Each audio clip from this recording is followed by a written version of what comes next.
some sense, the three of us are roughly the same age, and we grew up in a time where everyone, it was not cool to be racist. It was not cool to hate gays. It was not like we were so post much of the craziness that in some sense, there's no one out there, and I include us in this, that can actually really speak to what a kid who's, say, between 12 and like 19 is really going through right now.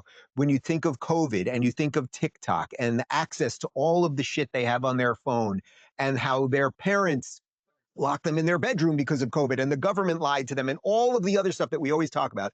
In some sense, there's no way to actually analyze the psychological condition of an 18-year-old kid who, by all accounts, came from a decent family, two parents, blah blah blah, ends up in this ideology, this queer trans ideology or whatever, and then murders someone for it.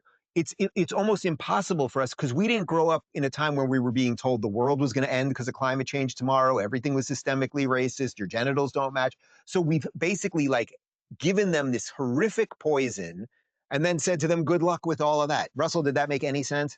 Yeah, it made good sense actually.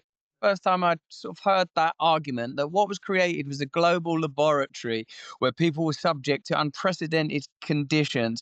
And you're right. I mean, even myself, I can't conceive of how if your driving ideology was that people's individual identity is the most important thing about them, and if they want to subvert even their anatomical appearance in order to convene more closely with their spiritual identity, I still don't know how you get to, and then therefore I'm going to shoot Charlie Kirk.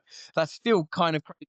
But like, what is I think really interesting about what we've just said is that we don't know the repercussions of that extraordinary and deceptive time. That too, like something you mentioned, Sage, had a brief window at the beginning of COVID where we're all like, oh well, we're all in this together. We better like help one another because life is safe. Life is important. We all have to protect one another. Then that went, and it became about sort of and mistrust and hatred and division.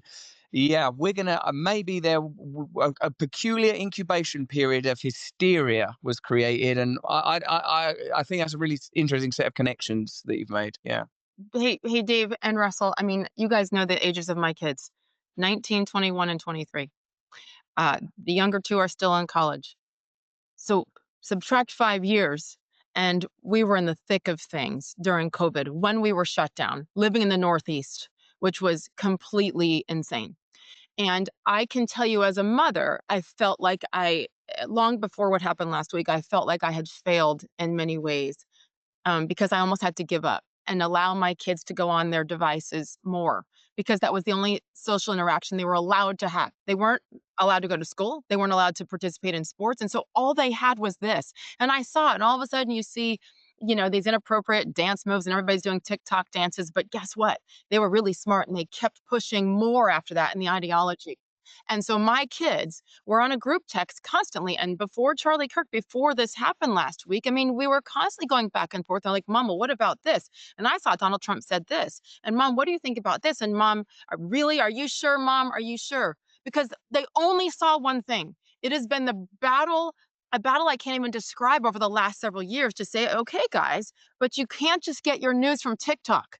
And fortunately, I feel like I've made up a little bit for what I felt was a failure back during COVID when we're locked down, but I still had to go to work every day. I couldn't monitor. I couldn't babysit everything that was coming onto their phones and their laptops.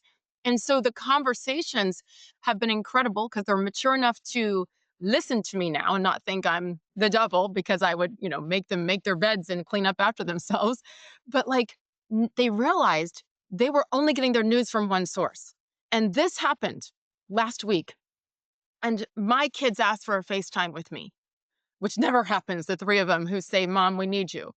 Number one, they're scared. They're like, Mom, please no more. Please don't go speak. Please don't go anywhere. Don't go near a college campus. It's not worth it, Mom. We love you, but please don't.